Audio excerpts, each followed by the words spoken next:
All right, what is up, Colts fans? We are back with another episode of the SI Colts Draft Show.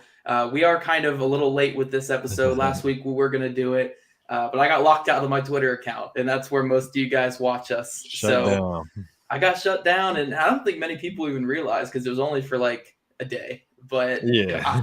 behind the scenes, I was stressing a little bit about it. Meltdown, freaking out. Draft guide has to come out. No Right. shows.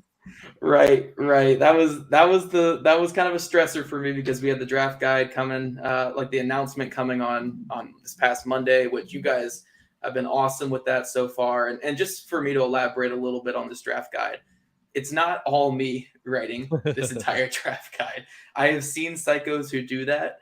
I can't do that. I'm physically not able to do that. Honestly, I'm just trying to get these edge rankings done this month just so I can be good The with time that. investment, dog. The It time is. investment. It is. You have to have already written up your final like reports like before the season's even over to do something like Yeah. that. Yeah, no doubt. Because No doubt. You got deadlines. insane. It's insane. So we are doing it with the team. It's going to be the guys who do the KC draft guide: Kent Swanson, Maddie Lane, Jake Stack, I believe, from the Green Bay area. We're writing up this draft guide. Basically, we're just tailoring it to different markets, and the Colts market is one of the ones we're going to tailor it to. That doesn't mean that it's just going to be carbon copy and paste across all the markets, guys. I'll be personalizing it with a ton of different stuff for you guys, including all my build-a-ballards, what quarterbacks in the class fit the Colts. We'll do a feature on that. And then I also have a couple features with interviews with guys who are born in like the Indy area who are going to be in this class. So we'll be doing some cool stuff with it and letting it really be personalized for Colts fans. But I do appreciate all the pre-orders we've gotten so far. I mean, we've only had it active for about 2 days, and you guys are going crazy with it, so I appreciate it. But we have some edge rankings to talk about, and this is, yeah. The last 2 weeks, Hag has kind of been leading the show a little bit with wide receiver and corner because I've been trying to, watch those positions as well, but my positions for the draft guide are edge, offensive tackle, and interior offensive line. You got to cook now, Zach. Yeah, I know, man. It's tough. I can't do it all. But Hag has kind of been leading the discussion the last couple of weeks, but this is actually one of the positions I've been grinding. And honestly, I'm telling you, like the last week, this is all I've been watching is edge players and writing up hundreds of words on each one of these guys and going in depth. So I feel good about this edge class, talking about the edge class. And Hag obviously has blessed us with another beautiful design. We have actually a pyramid this time instead of a 1 through 10, 12 ranking. And I feel like I gave you the inspiration for this pyramid. No, 100%. Right? This is all you. This is like it's 100%. This is a Zach Hicks theme right here, because we were discussing our edge rankings, right? And I got to about 7, and then there was just this big mashup, and I was just like, I don't like this. I was like, I can clearly tell you my tiers. I was like, and I was glad that you inspired me to do that, because it made it so much more simple for me, and it eliminates a lot of the argument, but the discussion is still there. Yeah. I love this because this class, to me, I've been texting all the KC guys and stuff as we're writing the guide and telling them about kind of my edge rankings, and it really gets like I have like 6 or 7 guys that I feel like are firmly in that first to second round range. Yeah, like just like you have 6 guys I believe in that range, and then once you get to that third round range, I just have a cluster. It is just like a ton of dudes, and honestly, there's like 2 or 3 guys who I'm not going to have in my ranking that I show here too, that I just haven't finalized yet, so I don't feel super comfortable putting them on there. Where I'm just like, and I think you actually have them right there. Like Bonito is one of the guys that I have just I haven't finished yet, so I don't feel comfortable throwing him in there. He could be another guy in my third round cluster. So I mean, I'm going to have 14 guys on my list, all of them with above like a third or higher grade right now. And you have 16 guys right now. Where does this list kind of cut off for you? Like what kind of round grade? Right there on that 3, round 3-ish, so range. 4. Some of these guys are sneaking 4. I'm like, there's a couple wild cards in there. When you talk about once you get to tier 4, I think the guys like Alex Wright, like I don't know if that guy's gonna go top 50 or top 100. You know what I mean? Because the combine could be huge for him because his frame, his length, and his upside is huge, and you can see him ascend up boards. But then you also have guys like Benito, who, like you said, I mean, you hadn't had a chance to get to him yet, but uber productive, super high motor, and he just doesn't have the ideal length that you would want in a pass rusher. You know, he's listed at 6'2", is probably going to come in a hair under. But sometimes, you know, you kind of mark out certain traits just due to just ability. Yeah, I agree. There are a couple guys in your final tier there who didn't make my cluster, but it is an insane class, and we're going to talk about that today. And I think what we need to talk about a little bit before we're going to get to my rankings here in a few, but we're going to talk about Hags a little bit. And I love at the top you have Hutch and Tibbs right there at the top. Yeah. They're the two guys, and I think, you know, in this class it's hard to agree on and say like which one of those guys is the top edge rusher. But I think when it comes to tier, those guys are on a similar tier for completely different reasons. 100%. Right, completely different. For you personally, say you had the first overall pick, or I guess the second, because Jaguars should take a tackle. But say you're the Lions and you have both of those guys right there in front of you. Which one would you lean with your mindset when it comes to edge? I think personally, I'm gonna lean towards the guy that I think will be better at both right away. That can instantly help me. And I think right now at the moment, I think Thibodeau is.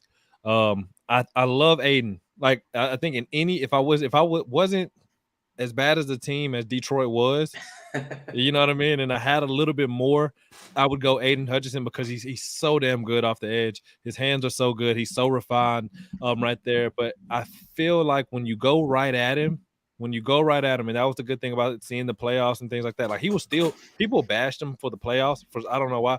He still had a good game. Still very good. Like still very good. Active, and he did everything for me. I just think that Kayvon Thibodeau, when he decides to truly just be that guy, I think he's better. Yeah. You know what I mean? But I love everything about Aiden Hutchinson. But me personally, if I'm in Detroit, if I'm on the phone right now, I pick Kayvon Thibodeau. Does that scare the hell out of me? Yes, because he could be boom or bust. Yes. You know what I mean? But it's there. I'm not going to overthink that one. If I'm Detroit, I would go Thibodeau because I think the run upside is a little bit better. But Aiden Hutchinson is a dog, man. You can't lose if you pick him. Yeah, I think both those guys are very good in their own right. And, you know, this actually leads to my next question I was going to ask you. So we've seen a lot of guys in recent classes. You know, we've seen a Myles Garrett. We've seen the Bosas. We've seen just top tier guys from day one. We knew coming in they were going to be elite. Do you think either of these two guys is on that level? I think Aiden Hutchinson will. I think, and it sounds like I'm contradicting myself a little bit, but I just think that the way he uses his hands, and the effort that he plays with, that's instant success for me. At the edge position, I think he definitely wants it. And not that Thibs doesn't, but I see a little bit more edginess to Aiden Hutchinson's game, and I think his is going to be a little bit more instant. As Kayvon Thibodeau is, if he goes to a bad team, I don't know where he'll be at. You know what I mean? Like and I'm not as concerned about Aiden Hutchinson as I am Kayvon Thibodeau. The floor is higher for Aiden Hutchinson, if that makes sense. And people may get that, but the ceiling for Thibodeau is up here. Yeah, I completely agree. I think that's exactly what they are. And personally for me, I see them as kind of a step below the Myles Garrett. I think they're kind of like that. They're kind of like a Josh Allen type prospect when he came out from Kentucky, I believe, right? Kentucky. Yeah. They're kind of on that tier where it's like I think they can be very good. Even from like Hutchinson, I think from day one is going to be a good pass rusher. He'll produce. Yeah. Where Thibodeau, I think it might take some time. And you know, it's so weird. They're just polar, like just complete polar opposites. Yep.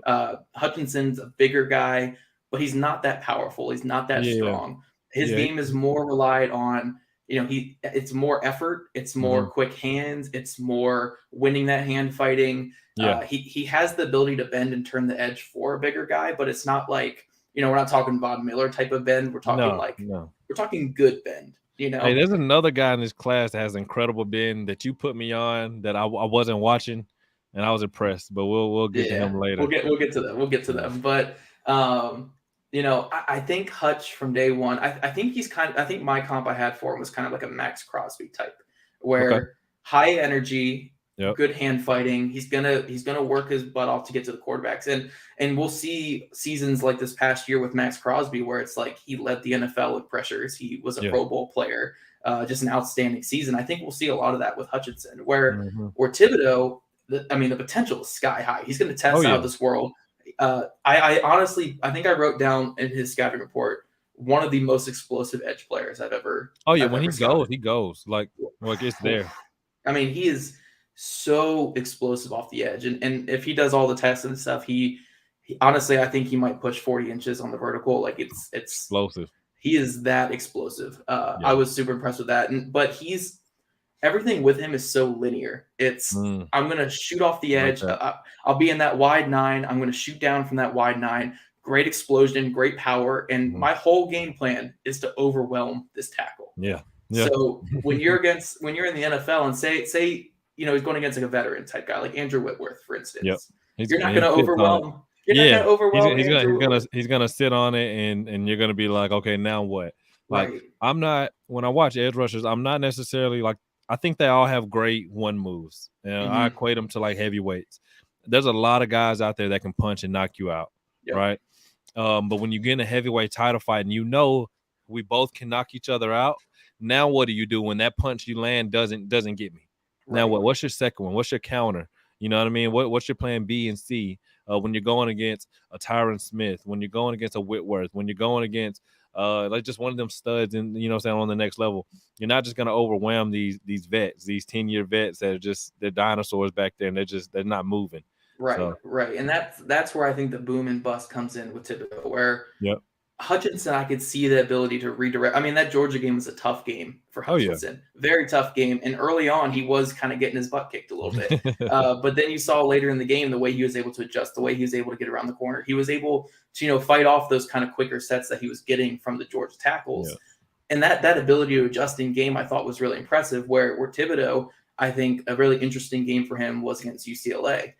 He lined up against Sean Ryan a lot early in the game. Sean Ryan is a very squatty and powerful offensive tackle, and Thibodeau couldn't overwhelm him. So he just went to the other side and started beating the crap out of the other tackle. The other side. And again, this is not me trying to say Thibodeau was scared of Ryan or it was bad, but it's just like I like to see that kind of ability to adjust when your number one thing is taken away. And I don't know. I want to see that battle.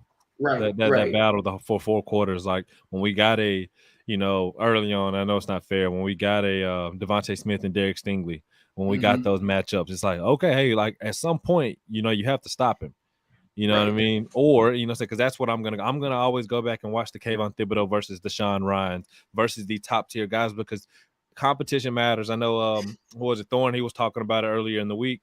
Yeah. I believe when he was talking about O-line play. And I was so happy to see it because people just blatantly ignore competition. If you're not going against an NFL talent, doesn't mean you're not going to be good.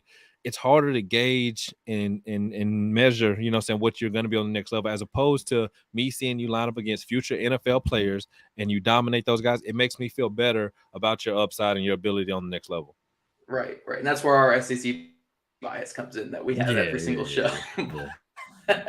But that's why, from what we're talking about here, I think if you're a team picking 1, 2, 3, whatever, Hutchinson or Thibodeau would be fine options. I'm okay. They're in the same tier for me, like you said, but for me, it's number 1, Aiden Hutchinson, and then number 2, Kayvon Thibodeau. But again, I could go either way with it. I think they're separated by like 1.5 points on my board right now. So it's super, super tight. But I would go Hutchinson just because I think from day one, you're going to get a guy who is going to be productive and he's going to get after the quarterback, where Thibodeau, I think there's going to be some adjustment to NFL offensive tackles. 100%. Yep. So let's get to your next ones here. You're the next on the pyramid. So we got that second tier. Now, is this second tier second round guys, or is it late first, or kind of where do you have these guys? So these, it basically got split up between the guys who I think would go like top 5 and the guys who I would think would fall 10 to 20 range. And then those guys after that, it tapered out, guys who I think would sneak into the first to second. That's basically how I fell down my personal tier list.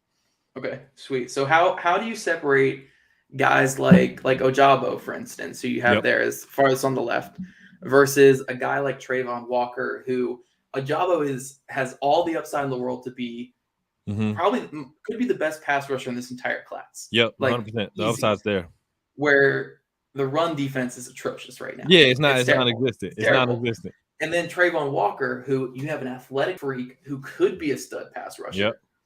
But his run defense is good, but he has no clue he's doing as a pass rusher because he was never unleashed. Yeah, he didn't get asked to, but all we saw is traits. We got to see him tracing down Bryce Young. We got to see him catching interceptions. I got to hear scouts. I heard scouts literally from the spring.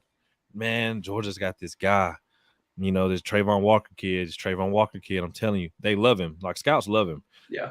I know that, like, the media hasn't necessarily caught on. I saw Daniel Jeremiah and Bugler, like, they have him high.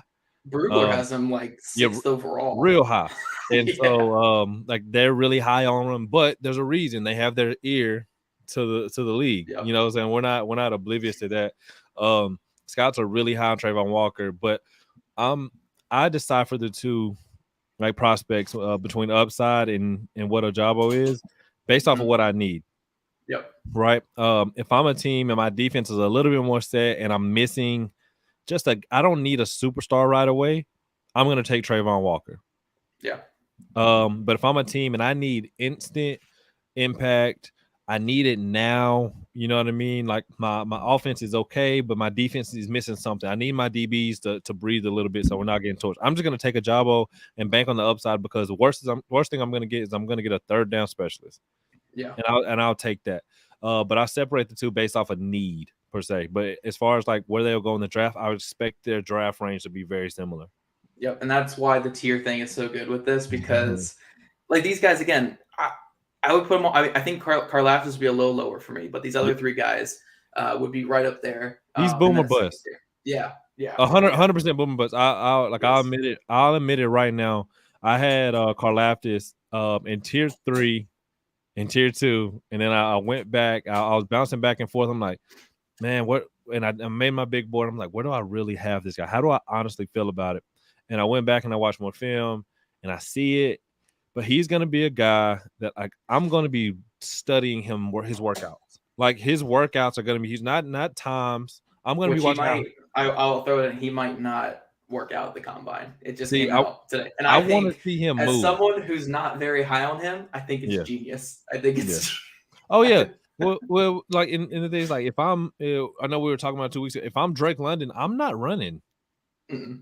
Why would I run? You put the weight on? Yeah, no way. Yeah. Not why would I run? But my thing with Karlaftis is like, I want to see how he moves, because there's just too many times, like if you click on certain games, he just disappears. He does. He just disappears, and it's like I'm not taking a guy in the top 20 who disappears. Right. I'm not in that game when there's guys that I can go take, like Jermaine Johnson, like Trayvon Walker, who aren't going to be bad regardless. Yeah. I don't know if Karlaftis is going to bust, or if he's going to be a really, really, really good player, and people look back and they're like, man, how did he fall to 24? Like, he terrifies me. Like, he terrifies me, because early in the year I was super high on him. I was buying into the juice. I was the testing numbers, athlete this, athlete that, and I just didn't see that necessarily on film. I saw things, I saw traits, but I didn't fall in love with his film like I did Jermaine Johnson. Right. You know what I mean? Or I wasn't going like, ooh, look at Trayvon Walker right there. Mm-hmm. Or even a guy on my third tier. But, so. Yeah, and I will throw up my ranking for Karlaftis here. Number 7. Yeah, He's my 7 edge rusher. And I know that's crazy for some people, because some people have him as high as edge 1 in this class. Yeah. And I'll almost always say, and I get it, but this one I don't get. I just like, production wise, it's not there. He had 4 sacks this year. And I know Purdue didn't really have many other pass rushers. And so, like Michigan, it's Ajabo and Hutchinson working off each other. It's different. So I get it with Karlaftis. But to me, when I watch his film, there are some games where it's like, okay, cool, I see it. I think Iowa game was a good game for him. Notre Dame game was a solid game for him. He looked fine. He looked good. For a bigger guy, he showed a little bit of bend, which I thought was interesting. Like, I thought that was kind of interesting. Really good hands. He showcases some power at the point of attack, which I like. But then you get some games like that Ohio State game. And I'll be honest. So we had a secondary grader from Maddie Lane. You guys can follow him on Twitter. Him and I were both messing around, and Karlaftis is around our 7th rated offensive or edge rusher without including the Ohio State game. Yeah. Yeah. If we include the Ohio State game, he's not a third. He's like a bottom. He's like a fringe 4th rounder. For us. So I made the mistake. I made the mistake, and when I pull up my library, and I go, okay, boom. If Ohio State's on the schedule, Notre Dame's on the schedule, I'm watching those games. Yeah. And I was like, what? I was like, I watched you last year. I was like, this is bad. But then I have to do the due diligence, and I go through and I watch the rest of the other games, and it softens the blow. But if I just put on one game for you, like the Ohio State game will ruin it for you. There's there was one other prospect. Who was it? It wasn't Ohio State. I think they had a bad game against Penn State. I'm trying to think. It may not have been. I'm not sure. I know that I was watching Myjai Sanders earlier today against Houston, and I was just not into it. But we'll talk about Myjai when we get to him. But yeah, with Karlaftis, it's just tough for me. Like, because you're trying to sell me on this guy who's 270, 280, big guy. Really short arms. Like, his arms are going to be short. So, I mean, his bench press is going to be outstanding. It's going to be phenomenal bench press. Yeah. That's a great measuring stick. Yeah. But you're going to have a guy with short arms who's good against the run and shows power and has good hands. But, again, Ohio State, we saw a tight end kind of put him in the ground a couple times. Oh. Yeah, right in the ground a couple times. It wasn't just once. It was he got that work. He got that work, man. Yeah, I don't know. Karlaftis is tough for me because in some senses I do see when people are saying like Trey Hendrickson. I do kind of see that in some ways. But I don't see an overly explosive player, even though I hear that he's really explosive. I don't see it on film. And you know what it may be? It may be the fact that the others are so explosive. Yeah. It may be messing up our taste buds, so to speak, for Karlaftis. Because when you look at how explosive Aiden Hutchinson, Thibodeau, Johnson, Ajavo, when you look at how more explosive, not even close. They're Ferraris. Like, as far as like the DNs go, like they will go. And Karlaftis may be more of a Range Rover. Like, I like it, but I don't love it. You know what I'm saying? Once we get to driving. Yeah, I mean, other guys even on this list here in your 2-3. I mean, Maffa has way better explosion and bend. Drake Jackson has better explosion and bend. Alex Wright might have more bend, probably not more explosion. But he's going to be longer. He's going to be a longer guy. Yeah, so it's just Karlaftis is tough for me. I think if I truly graded what I saw, he would probably be a late day 2, early day 3 guy for me. But I know he's going to get a lot of opportunity in the NFL. He's going to go high in this class. Yeah. He's just a tough sell for me. I know there's. Do you think he's going to? Yeah, I knew somebody was going to say Sam. We were gushing over him earlier. Yeah, we'll talk about Fakita here in a second. Yeah, But do you think Karlaftis is going to be the guy that slides that people are kind of shocked if it happens? I think he will. I think he will. I mean, if you look at anyone outside of Bleacher Report's big board and even though I love the Bleacher Report big board, that's a lot of really, really good writers with that. They're probably the one that's less in tuned with the NFL because they're just guys kind of going off their opinion. Like Dane Brugler has him outside the top 30, I believe. I think Jeremiah has him in the late 20s as well. So I think he's going to go fringe first round, maybe early second. And people will be like, "Whoa, how is he here early day 2?" And then he'll go to like Detroit on day 2 as well. They'll just double down. They'll pair him. Yeah, double down. They'll pair him with he's tough for me. I think I feel super confident saying Jermaine Johnson's better. I think Jermaine Johnson's way better. Ojabo, the upside, I think, is so much better. Trayvon Walker does everything better, but he's longer and more athletic. Yeah. So those guys, I think, I'm firmly. Like the frame. Yeah, and the frame. It's pretty. Trayvon Walker at the end of if he goes to the right team, could be the best edge rusher in this class. Yeah, he is freaky. Nobody never see it. Nobody has that. They don't have that build, that frame, that length, the explosion that he has. Now, I wish he would have gotten more opportunities to just rush the passer, but we saw that's why Jermaine Johnson left. You know what I mean? Like I remember watching the spring game, and one of my buddies asked me, and I was like, just watching this spring game, this FSU spring game. This is in the summer. I've got receipts. I said, this guy can be a 10+ sack guy. And by the end of the year, I wouldn't be shocked if he got into the first round. And then he's it definitely went there. perfect. It went straight like it was supposed to be, lit it up. You couldn't have written a better script for transferring and production, because the traits matched up with everything. You go watch that spring game, he was harassing quarterbacks all game long. It wasn't fair. Yeah. So going up to, I think we're up to 7 now. So 1, Aiden Hutchinson again for me. 2, Kayvon Thibodeau. 3, David Ojabo, just because the pass rush upside is so high. He's closer to Thibodeau than he is to, well, no, my fault. Him and Johnson are closer to Thibodeau than they are to like Walker and my other guys. Yeah. No, they're upper too. Right. There's a small gap. Yeah. So Jermaine Johnson's after that. I think he's the best run defending edge in this class. And then he has like the highest floor. He plays with some stuff to him, man. He's no pun intended, but he's edgy. Like he has something to his game that like makes me want him on my team. I like the nastiness, the abilities there. He can rush the passer, which is more finesse, but then he can just bull rush you and go straight through you. Like he has that bully ball to his game. Yeah. And, I think the only thing that's kind of negative is he's a little bit older, but it's not like he's like 26. He's like 23. It's not huge. I had one of my buddies. He actually played against Florida State. And he goes, "There's no way Thibodeau and Hutchinson are better than him." And I go, "Look, I'm just telling you, I personally have them 2 graded higher, but you're not on the wrong track."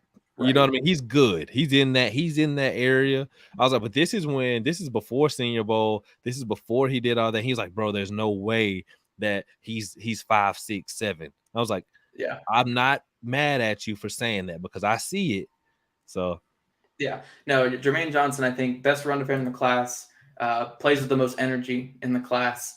I'm very intrigued by his pass rush upside as well. So I mean, if someone had him at 1, all right. Oh yeah. Cool. I get it. That makes people mad. That would. But I get it. He's a stud. I got Trayvon Walker at 5. Again, you can't teach the traits that he has, along with the run defense he brings, the flexibility between not just playing 3-tech or defensive end. You imagine him on the Patriots. Yeah, no, that's literally what I was thinking. Like a Patriots type of defense. Like I was thinking, if Brian Flores were still in Miami, him with Miami would be great. Oh, it'd be perfect. Yeah, but he can also drop in coverage, and he looks fine in coverage. Like he's athlete, smooth. dog. Hey, athlete. Right. And this number 6 here is actually a guy we haven't talked about yet. I only have 1 game grade on him, so he might drop. So this is very premature. I literally watched him right before we jumped on. But number 6, I have Tyreek Smith from Ohio State. Okay. I got very Kamoko Toure vibes from watching him, where it's lengthy, bigger guy. He's actually like 260, I think, or 265, but he's smooth around the edge, really good ankle flexibility. I thought his Penn State game was outstanding. So again, he might drop a little bit, but honestly, I think he's going to be competing for spot 6 through 8 for me. Okay, I like it. And he had a really good Senior Bowl too. Really good Senior Bowl. Yeah, he's a name that buzzed a lot.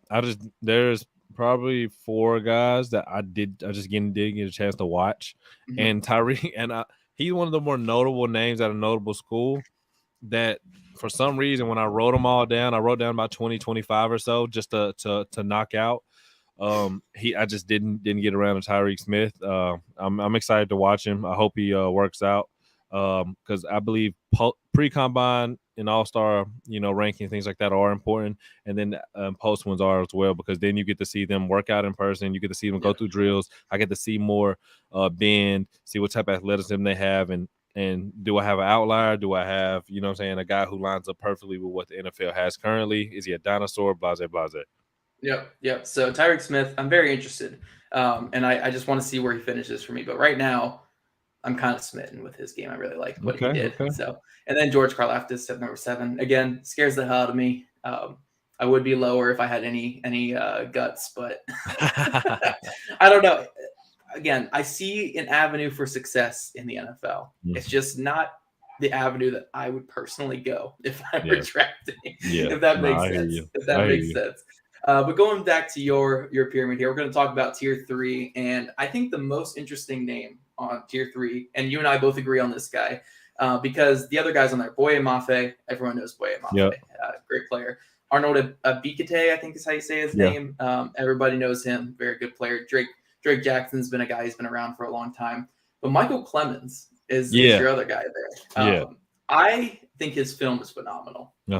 I'm with you on that. So talk about Michael Clemens. What do you like about him? So I like how disruptive he is. I like how explosive he is. There's times like if you watch his game, there's times where you see him use speed, get around the edge, he dips, he bends well, and then there's times where he just plugs, rips, and sheds. And he has all those elements. He has a good motor.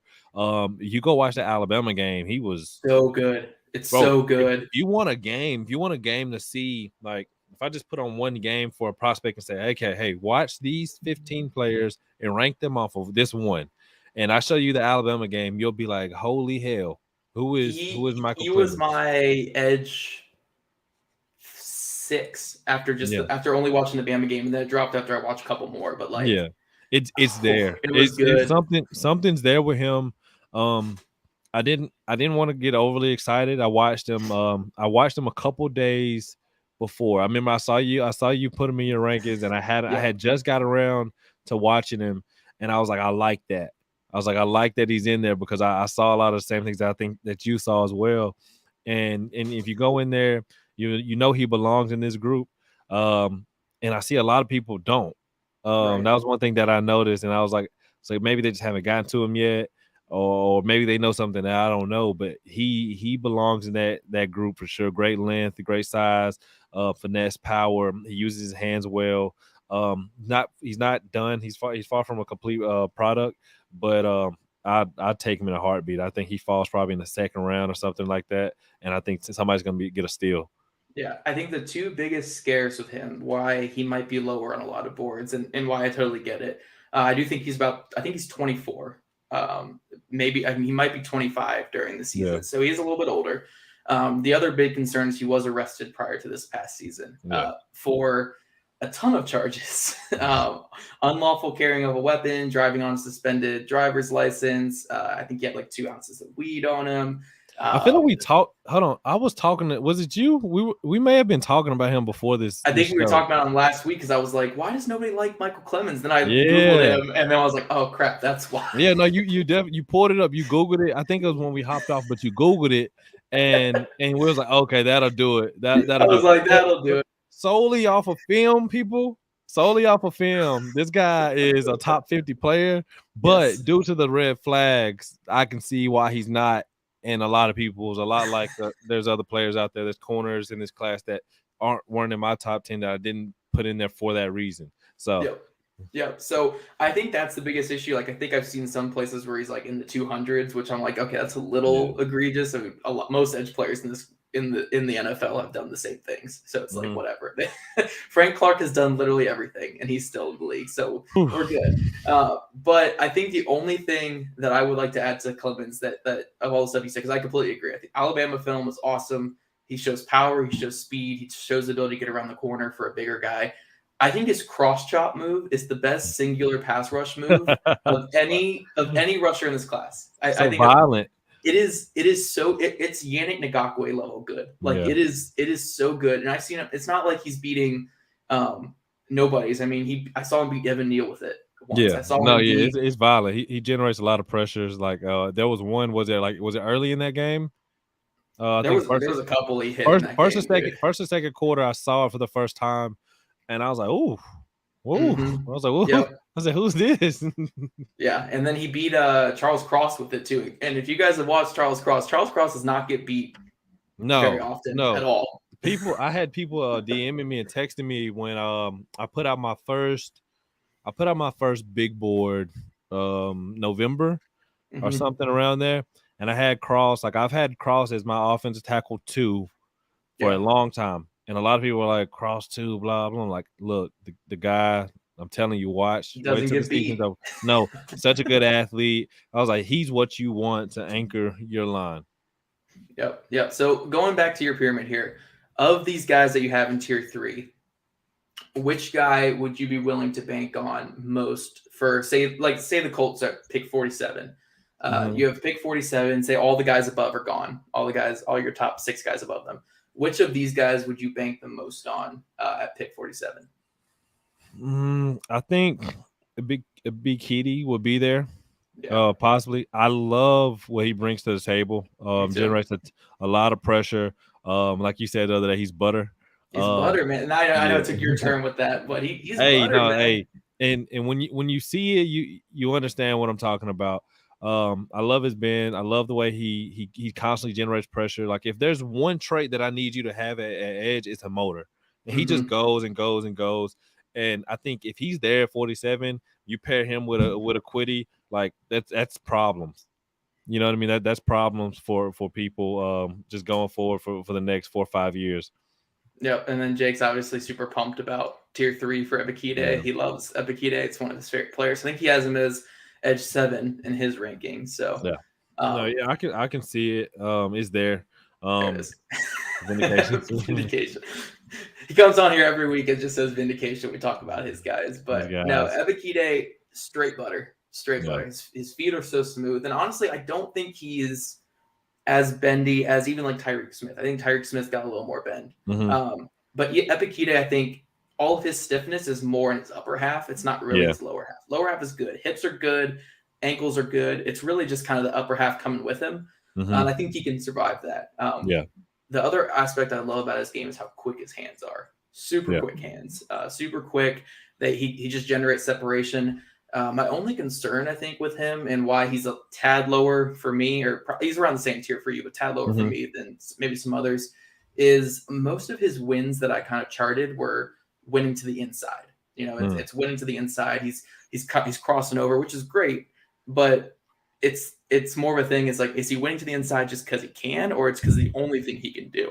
You know, I'm curious. I'm curious to see if it's obviously watching more film and possibly it could be a game plan thing where tackles just aren't letting him, or they generating pressures to the outside of him, and he becomes the B gap guy. Right. I think that's always big, just to see what they're doing as a whole on defense.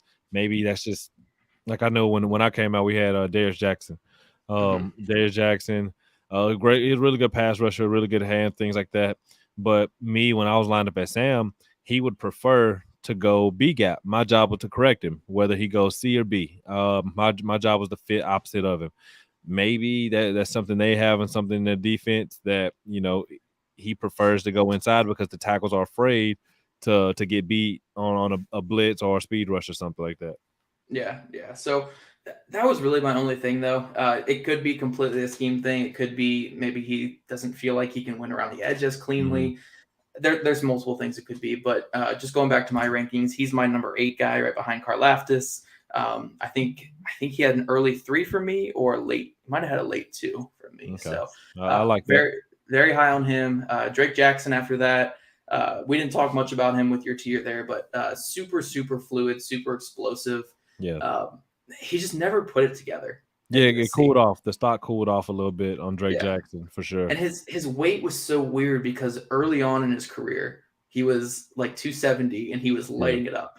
And then he drops down to 230, apparently, is according to him, as a junior. And the production tampers off. And this past year, he was around 250. And he does not look like someone who should be 250. He's very lanky, very long. He looks like a guy who should be 270. So he's 100%. He's coming into the combine apparently at 270 is what he said, around 270. Big boy weight. And that's honestly, I'm super excited about that because I've always thought, and I know it's kind of a cheap comparison because it's USC, but his frame reminds me so much of Rasheem Green when Rasheem Green came out of there a couple of years ago. And I think that's the best role for him, as a guy who can play 3-tech on passing downs, who can rush outside, who's super explosive, who can hold up with a point of attack. I think that's a good role for him. So I think 270, I'm super excited about him being 270. I want to see how he tests with that. It's smart. It's a smart move. It's a good move for him. he was a guy. I think he was a big projection guy for a lot of people. Hmm. People wanted him to put it all together and be that top tier guy. He was mocked as a first rounder coming into the year and things Yep. like that. But like you said, he just didn't quite put it together. And I think him putting on that weight was really good for him. It's a smart move by him and his team. Excited to watch him. He's a name that people know, and I don't think it'll go. His stock will cool off. If anything, he'll only help himself and go up. Yeah, for sure. So I'm really excited to see how it moves. The number 10, Boye Mafe, super, super smart guy. Raw, kind of a raw pass rusher, but Mm. really good traits. I mean, we're going to see fringe vertical record of this week from him because his vertical is insane. Um, I know, I think he made the freaks list with like a 40.5 inch vertical. What was he listed? Was he listed weight? I think he's like 260. That's So he's, crazy. yeah. Jumpers, So if bunnies. he ever learns how to time a snap, I mean, he's going to be deadly with it. He just he doesn't time the snap super well. But I actually got the chance to talk to him a couple weeks ago. Super smart guy, high character guy. I think he was captain at Minnesota for a couple years. Right. And if you're going to take a shot on, I actually wrote this in the article. If you're going to take a shot on a guy who's raw and has upside, take it on the guy who's continually gotten better every single year. Yeah. Every year his production's gone up. You don't Every want the year. roller coaster. Right. It's not a guy where like Kamoko Ture, where it was like his sophomore year, it was 10 sacks and then nothing the rest. And then you're taking a shot on him in the draft.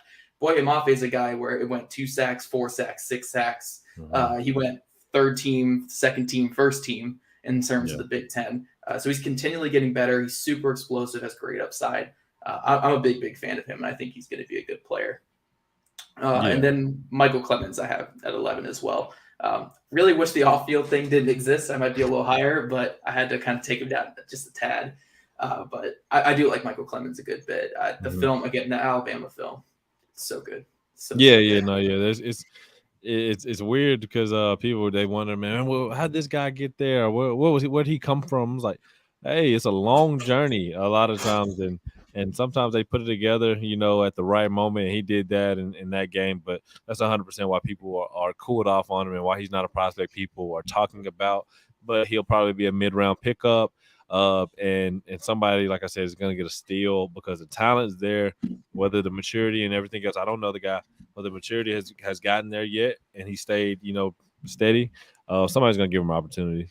Yeah, I will say after the arrest, he did become a team captain for the team, and I know I think he got like a team leadership award too and character award. So all things look like it trended well after that. It's just that always will be following you around. Yeah, 100%. It's there. All you can do is grow from it. So I hope he the best for him, and hope he gets the chance that he deserves.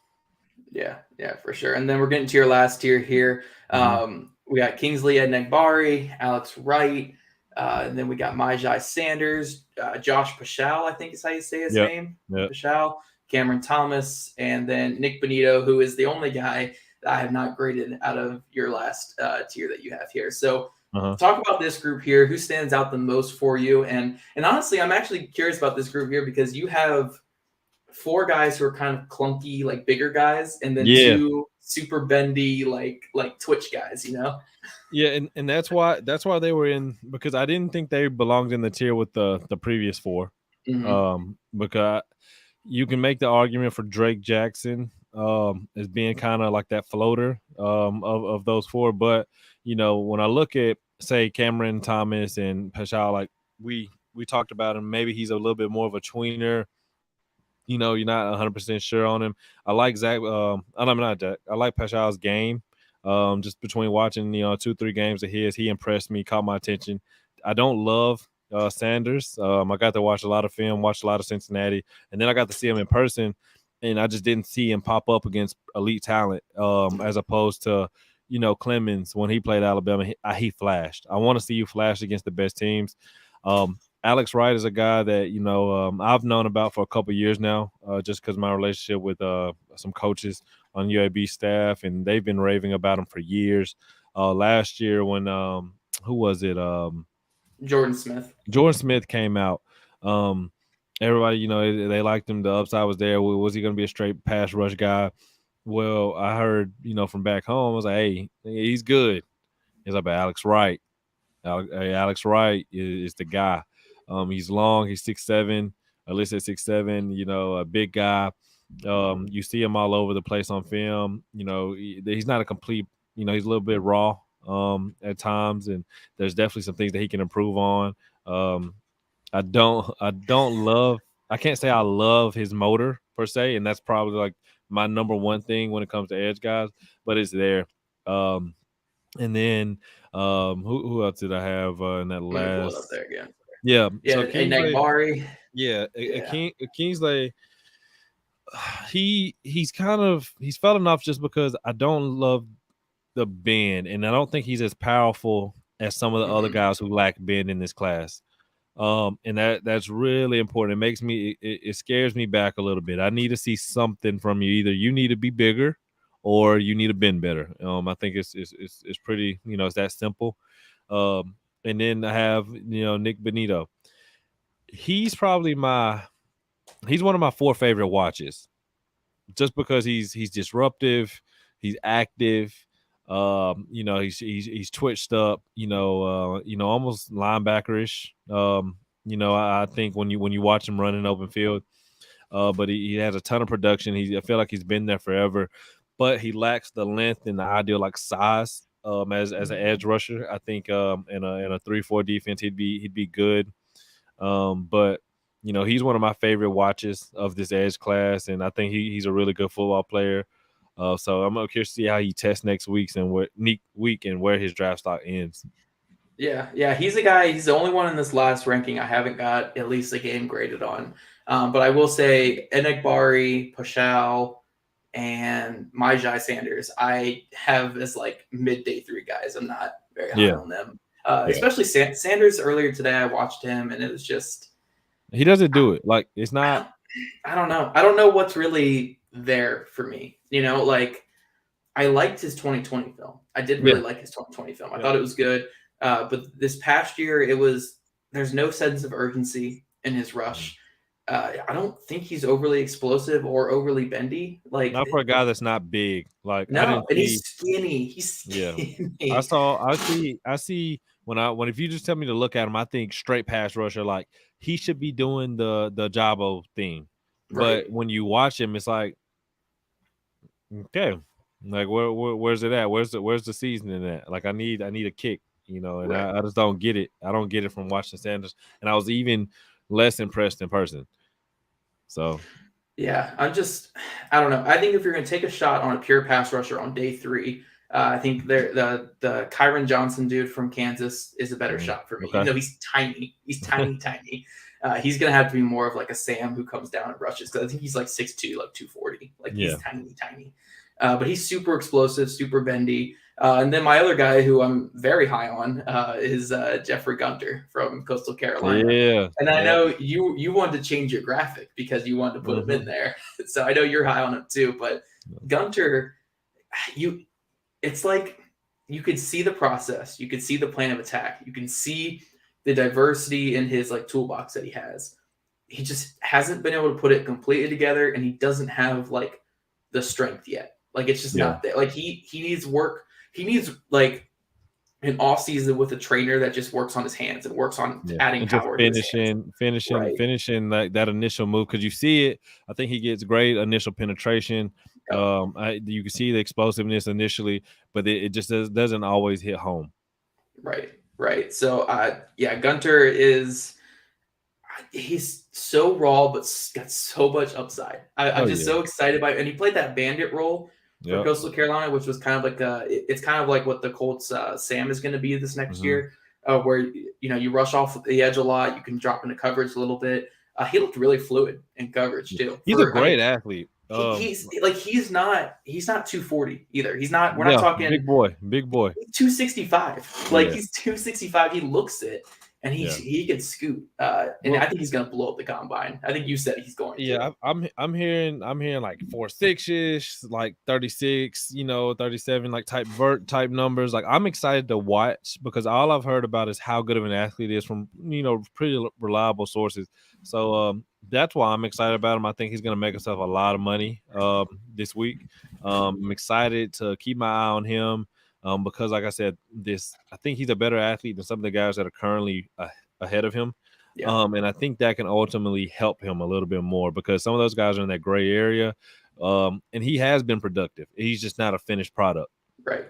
Right. So I'm super pumped about his film. And I have guys who have told me when they talked to him at the Shrine Bowl.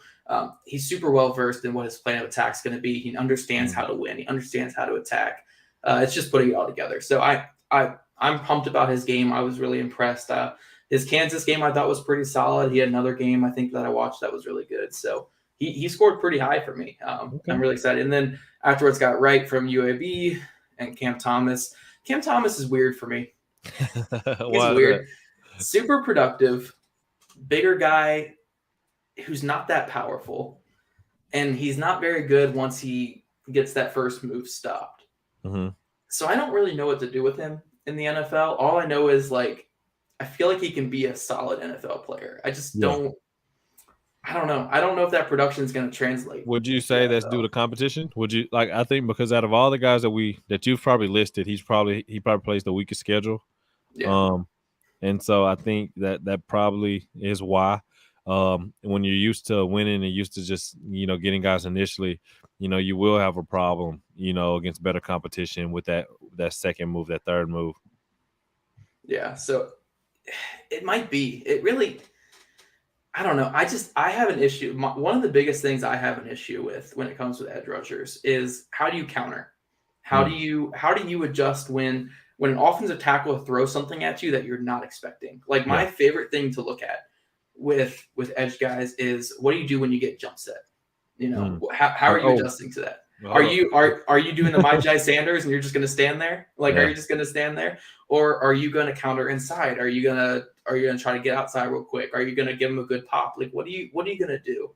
And some of these small school guys, like Myjai Sanders and Cam Thomas, I don't see the ability to adjust to that. And then I'm like, if you can't do that at the small school level, what are you going to do in the NFL? When it doesn't. It is not very. It doesn't make me comfortable about your projection. Right. And you'll see some guys like I said, we'll take Max Crosby because he's the latest version of that. Max Crosby was an elite athlete. Freaky athlete. Yeah, you know what I'm saying? Elite, man. And that's what people have to understand. Like they'll take these mid-major schools and they'll try to apply one situation to another, but you can't ignore, the measurables, the traits. Those things translate, and that's why the testing is so important. So we can see those elite athletes come out of those mid-major groups. Yeah, absolutely. Absolutely. I think, when I'm looking at some of these mid-major guys, I mean, I really don't have many that are ranked high. I don't have any in the top 11. Gunter's my highest one. And he's another guy who I think needs to improve in that area, but freaky athlete, kind of like a Max Crosby type. So I feel more comfortable with that. If you don't have that and you're struggling with some of the basics, like Alex Wright, I'm intrigued by. Yeah. Great length, incredible length, great size. It's I just got to see more. Just got to see more, It's just tough. But we got a couple questions here on Twitter as well, since we have gone through all these and we've almost taken up a whole hour just in incredible fashion that we always do. A couple from Twitter. We got Rashad here asking about Jermaine Johnson. He says Jermaine Johnson is his favorite edge in this class. He thinks the floor is high due to his ability to play the run, and I think his ceiling is high due to what he can do as a pass rusher. What are your thoughts on him? So we already kind of talked about him, but Jermaine Johnson, I do think he's kind of like the safest guy of the top group. Do you kind of agree? I think him and Hutch. I think Hutch because of his development with his hands, and like I said, his motor. But I can say the same things about Jermaine Johnson and add the run defense in there. You know what I mean? So that's the kicker right there. If you just win and said he's the safest, I'm not going to argue with you because, like you said earlier, if he's your edge one, you can't really have too many quarrels about it because, like you said, he is an incredible pass rusher. He does have the size, he does have the speed, he does have the strength, he can bull rush you, he can counter you, he can play the run. And if I just say all those things, it sounds like you should be edge one. Right. You know what I mean? So if you're saying that, I'm not gonna be mad at you. Yep. And then we had a question from Jake here on Twitter. Jake, who's been obviously in the comments here as well. What are some traits and skills that you look for in an edge prospect? So I'll kind of change a little bit and be like, what are your top things that you need out of a guy for him to kind of climb up your rankings as an edge player? I want to see. I say this is a small thing, but it's a huge thing because it's something that I learned. Just ankle mobility. Yeah. It's so critical. But I want to see your motor, and I want to see how good you are with your hands. Yeah. We can get you stronger. We can get you more comfortable. Punching offensive linemen. But if you don't have good ankle mobility, a great motor, and good hands, I just don't think you're going to be that successful on the next level. Yep, yep, I completely agree. I think the only thing I will add to it is just your hand. Like when it comes to good hands, Mhm. is the power in your hands. I like Yep, to see that power, that punch. whether it's a good punch, whether it's the ability to break up. Because in the NFL, you're not always going to get first contact. They You got know, them jumper cables ready for they you. They do, they they got them. do.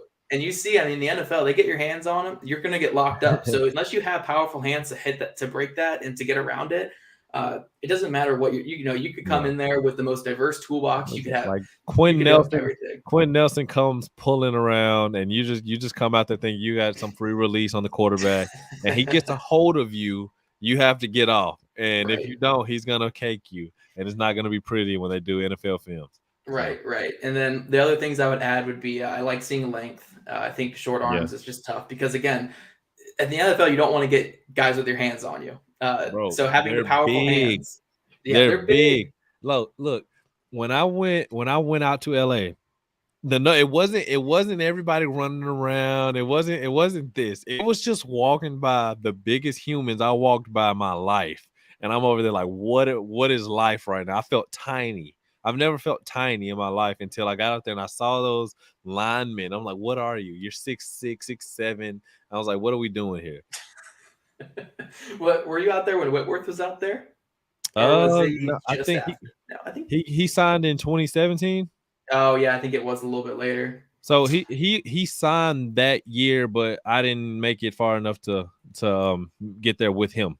Oh It was, god. it Oh was yeah, because you were in the early yeah. early So stuff. the vets come in later. So I Yeah. ain't get the link up with Wit.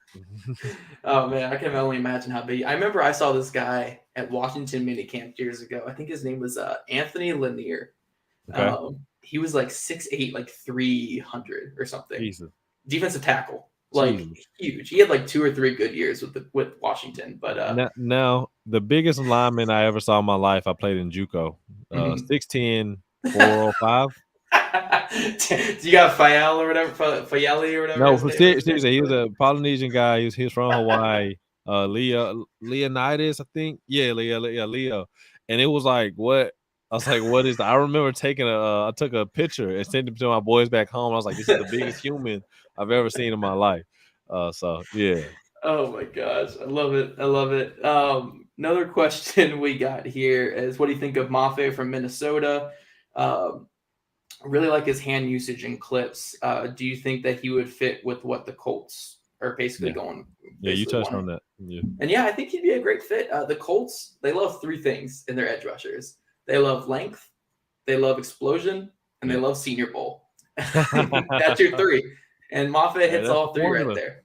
Yep, That's the yep. So formula right I there. think he'll be a guy, especially again. I've talked to Mafe. He seems like a guy who will pass the character test with the Colts Hmm. in high flying colors. So He's a good I athlete think, too, like you said. That yeah, explosiveness, that they like good athletes. yeah. So hopefully, if they are finally going towards because we've seen Ture and Banagoo be guys that came to Indy with high picks and they just never got the playing time because of Yeah, Matt Eberflus's defense.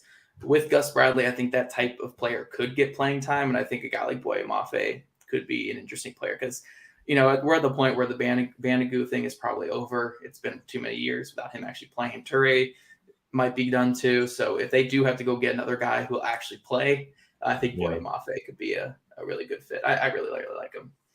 A couple other questions. I think we got some in here. Jake mentions that Karlaftis and Egbari and Walker don't have that bend. I think Walker has the bend. We just don't see it.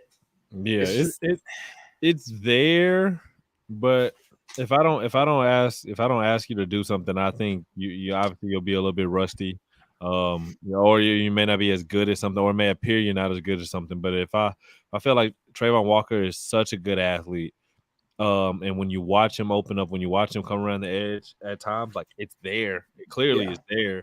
But like you said, I just don't think there's a large enough sample size to actually say he has been or not, because he's so used to having his hand in the dirt and just lining up, inside. So Yeah, when we talk about like the RAS stuff and all that stuff, the athletic score stuff that Kent does bro, on Twitter, like Trayvon Walker's is going to be like it 9.4 should, or yeah. something, When you or throw in 9.5. 275, and It's good. I mean, if you put him at DT with what he does, it's going to be oh yeah, almost it's gonna 10. shoot up. The score's gonna shoot up.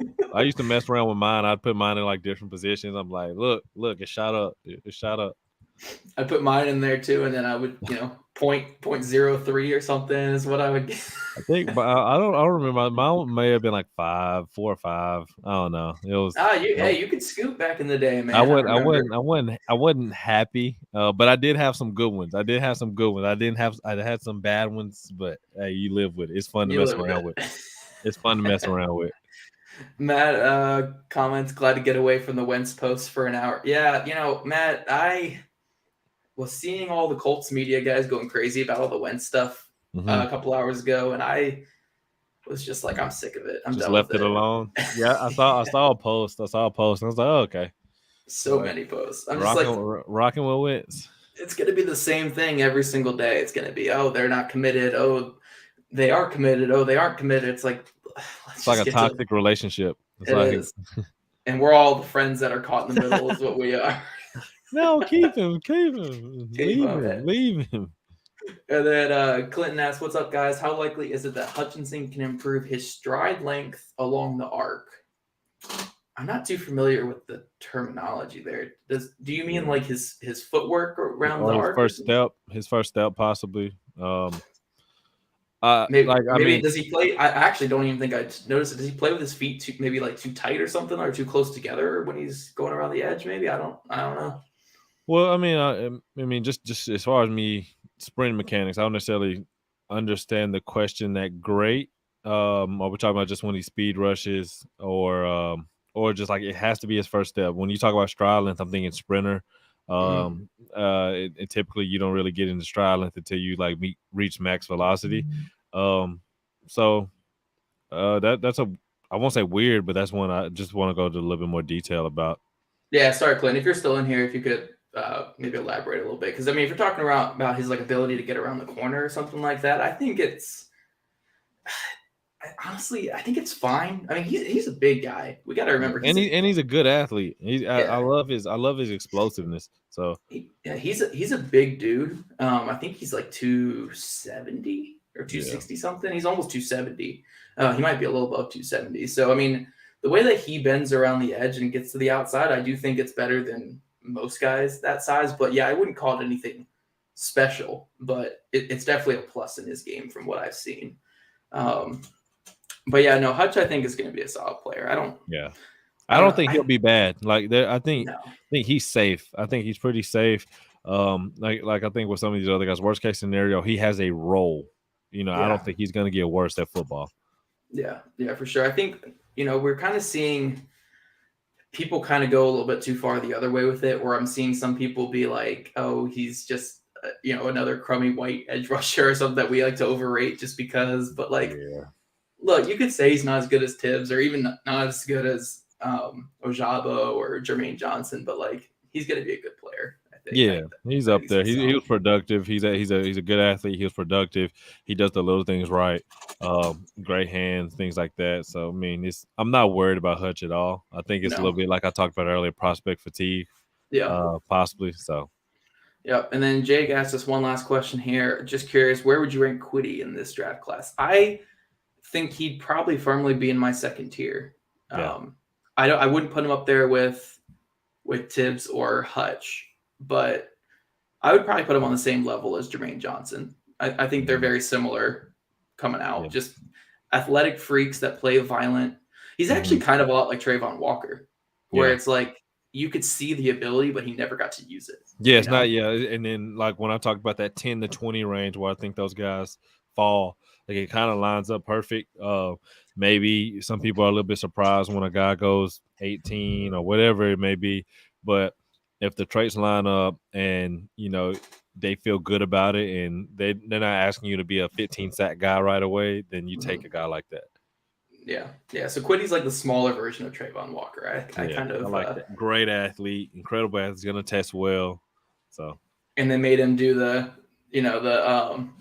what was it where did they have him at Michigan? They had him with like the 4-point stance, and they had him just crashing inside on every single play. Yeah. There was nothing else. It was only just to do like loops and stunts. Well, and it think about how crazy it is to have Kwity Paye. No, Kwity played in Michigan, right? Yeah, Kwity Paye, Aiden Hutchinson, Ajabo, all in one room. Oh, dude! Before that, they had Josh Uche and I think we were talking about it a couple weeks ago. We were like, because Ajabo was talking about how he learned from those guys, and things like that. I was like, that's such a loaded. Like Michigan, like underperforms, and I know they made it in this year, but it feels like they didn't. Mm-hmm. You know what I mean? I feel like they just don't get the offensive recruits. Yeah, they get them, they just don't develop. Yeah, use them right. When you look at like Nico Collins, even Black, like kid Black, got hurt before he got hurt. When you look at Donovan People-Jones, it's like those guys have caught for more yards in the NFL than they did in Michigan. Yep. Which shouldn't, you know what I mean? So. Yep. And then Matt, one last thing you said here is love the clips of Kwity today. He's working with one of my good friends, Eddie McGilvra, I think is his name, out in LA. He's got a couple of dudes out there. He's actually Eddie's training Hutchinson, Ojabo, and a couple other. I think he's training Mafe as well in this draft class. So he's working with Kwity as well with all those guys. So it's he's a great trainer, and I think he's going to be doing a lot of good things for Kwity. They actually linked up last year. I actually have an article on Sports Illustrated from this past off season, Matt, where I interviewed Eddie and kind of got his thoughts on Kwity. So you could probably check that out there. And then Clinton wrote, running the arc means when the edge attacks the outside pass rush going upfield and around tackles arm into the pocket. So you're asking how you could kind of improve that, Clinton, how he can improve kind of running the arc. I don't really know if there's much that he could really improve getting up the arc or bending. I think, again, for a guy his size, I don't think that it can really get too much better. I think it's pretty good for, again, a guy who's like 270, 275. Like, he's big. But I think part of the issue why it might not be as great is he's not very lengthy. Hutchinson, that's one of his biggest issues. More compact type. Right. Compact guy with kind of shorter arms. And I think that, because right here where he's saying around the tackle's frame and into the pocket, that limits you when you have shorter arms, because you can't long arm and you can't kind of get around the edge the way that you want to. Can't use that stab, things like that. Right. You can't create the separation. So you have to kind of rely on doing the swipe. Yeah. And when you're swiping, it can throw off your balance a little bit. So that's why his hands are so good, though. When you watch him, when you watch his hands, like, he knows they have to be good, because if they weren't, he'd probably just get swallowed sometimes. Right. So I think when it comes to running the arc, for a big guy, it's pretty good that he has so far. The way that he'd be able to improve it, though, would be making his arms longer. Maybe working on his ankle flexation a little bit more, but I think it's pretty good for what it is. I think he attacks the edge better than most in this class. So, like I said, Epikide is one of my favorite bendy guys in this class, and I don't think he attacks the edge as well as Hutchinson does. So yeah, I think it's pretty solid for Hutch. I don't know how much better it could really get. But yeah, guys, no, I appreciate you guys jumping in there at the end and talking some edge guys. I know that Hag and I kind of went on quite a bit before we even took questions. But this edge class is good. It is so good. I love the depth.